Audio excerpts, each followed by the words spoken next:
kemudian bertekad untuk merubah pandangan orang tua di desanya bahwa anak-anak harus memiliki kesempatan untuk meraih kesuksesan dengan diberi ruang untuk belajar. Untuk mewujudkan keinginannya menjadikan anak-anak di desanya jauh lebih cerdas dan berwawasan luas, dia harus membagi waktu untuk belajar daring dari sekolah dan juga mengajar anak-anak di taman baca di salah satu ruangan di SMP 4 Burung, Kecamatan Herlang.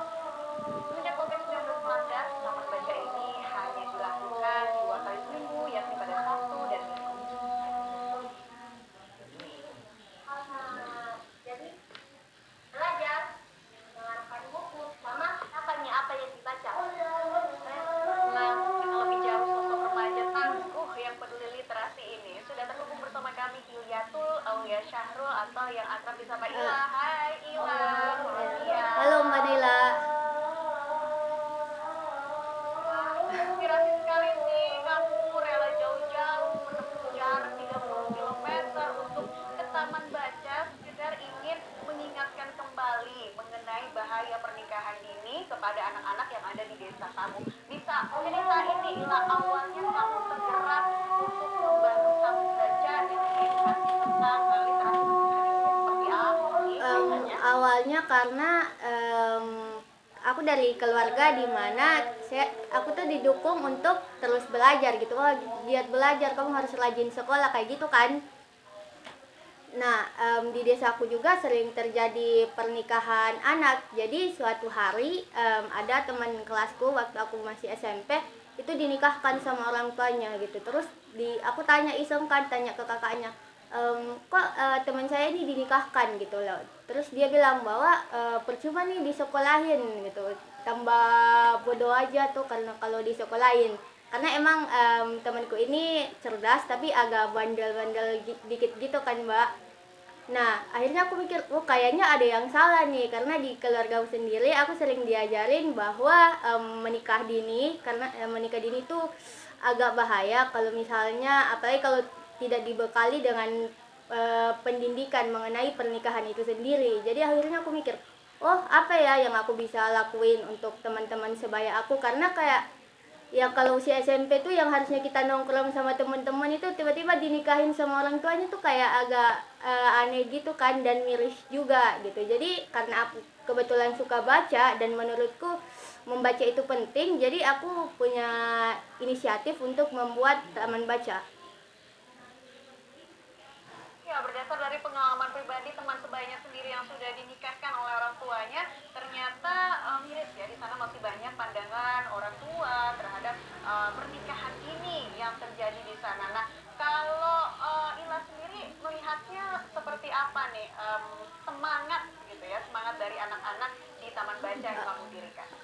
Semangat banget sih Mbak kalau ditanya karena sebenarnya anak-anak khususnya di desa aku tuh mereka suka untuk belajar, suka untuk mengeksplor gitu. Nah, jadi aku manfaatkan semangat mereka untuk belajar dengan memberi mereka buku-buku, dan juga setiap kali di taman baca itu kita sering cerita-cerita tentang tokoh-tokoh besar dunia kan. Jadi aku senang banget ketika anak-anak itu di taman baca aku bisa menceritakan dia punya mimpi ini. Oh, aku kalau gede mau jadi dokter, mau jadi tentara, kayak gitu sih.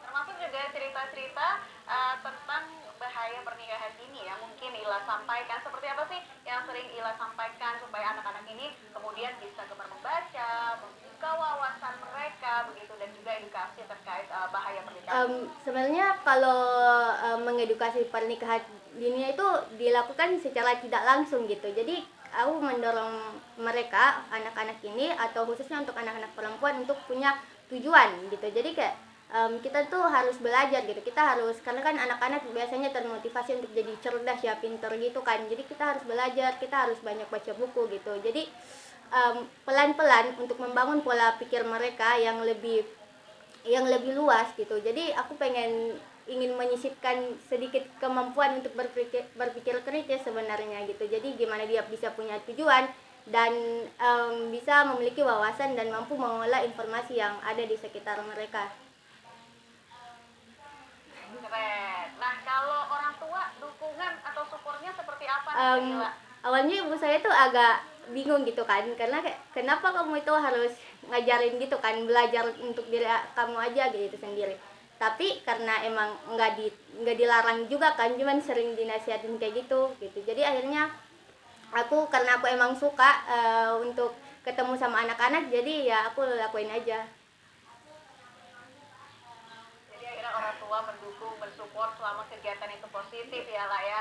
Nah, tapi kalau membagi waktunya sendiri gimana nih lah? Kamu kan harus sekolah, terus juga kamu menyempatkan untuk mengajar anak-anak. Ini apakah sudah terjadwal rutin kegiatan kamu dalam memberikan edukasi kepada anak-anak di Taman Baca? Seperti apa? Karena sekarang sekolah online ya, jadi dan full jadwalnya itu cuma Senin sampai Jumat. Jadi aku punya waktu senggang selama 2 hari seminggu. Nah biasanya kalau udah selama 5 hari ini aku full untuk belajar di sekolah. Jadi kemudian Sabtu Minggunya itu baru deh untuk urus taman bacanya. Karena Sabtu Minggu ya, tidak mengganggu kegiatan belajar. Lah, ada berapa relawan lain sih yang sama-sama bareng dengan kamu untuk memberikan literasi kepada anak-anak? Karena ini sebenarnya bersifat relawan ya Mbak. Jadi waktu masih di SMP dulu itu aku gabung sama anak-anak OSIS juga, sama guru-guru. Nah setelah lulus itu juga masih sering dibantuin sama adik-adik kelas gitu, yang mau ikut aja gitu. Kalau buku-buku bacaannya dapat dari mana?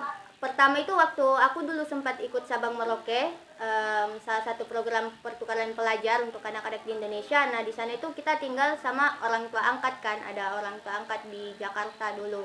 Nah orang tua angkat ini ngirimin buku ke aku gitu. Jadi banyak juga ya sumbangan dari teman-teman lainnya atau dari komunitas mana gitu? Iya beberapa, kalau ada teman yang punya buku bacaan, buku anak itu jadi kita ambil aja gitu. Selama bukunya masih bisa bagus, masih bagus dan masih bisa dibaca, kami terima. Pernah nggak kamu membuka apa ya, semacam penggalangan dana untuk membeli buku ataupun juga membuka bagi mereka yang ingin menyumbangkan buku-bukunya untuk berguna bagi anak-anak di Taman Baca di sana? Sejauh ini kalau dari aku sendiri belum Mbak.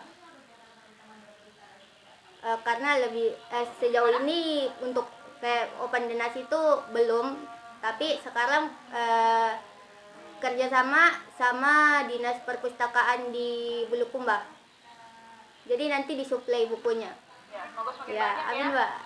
nanti yang menyumbangkan bukunya. Buku-buku favorit anak-anak di sana ada Biasanya dongeng sama ada tuh biasa komik, buku komik tentang misalnya Bill Gates kayak gitu, Bill Gates, Steve Jobs, Nikola Tesla, biasanya kayak gitu. Biasanya komik-komik. Wah, keren. Nah, Lah, terakhir nih, motivasi apa sih yang ingin kamu sampaikan kepada teman-teman sebaya kamu? Mungkin juga mereka bisa ya, seperti kamu, untuk sama-sama mengedukasi anak-anak, sama-sama mungkin menjadi relawan untuk bisa membangun anak bangsa yang cerdas dan berwawasan luas.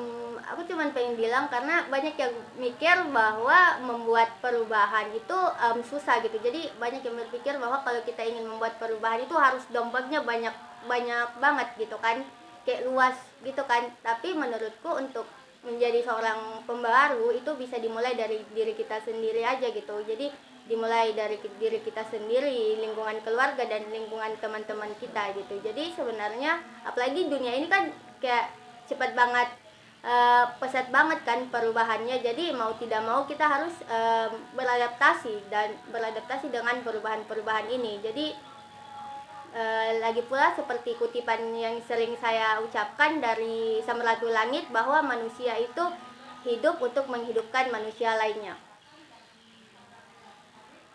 Luar biasa, remaja tangguh peduli literasi dari Bulukumba, Ila atau Yuliantul alias Syarul. Terima kasih sudah menginspirasi Newsline kali ini. Semangat selalu dan salam untuk anak-anak yang ada Ya, di terima Taman kasih Baca. Mbak Naila. Ya, pemirsa, tetaplah bersama kami. Newsline masih akan kami iya, lanjutkan Kak. kembali untuk Anda dengan sejumlah informasi lain. Usai.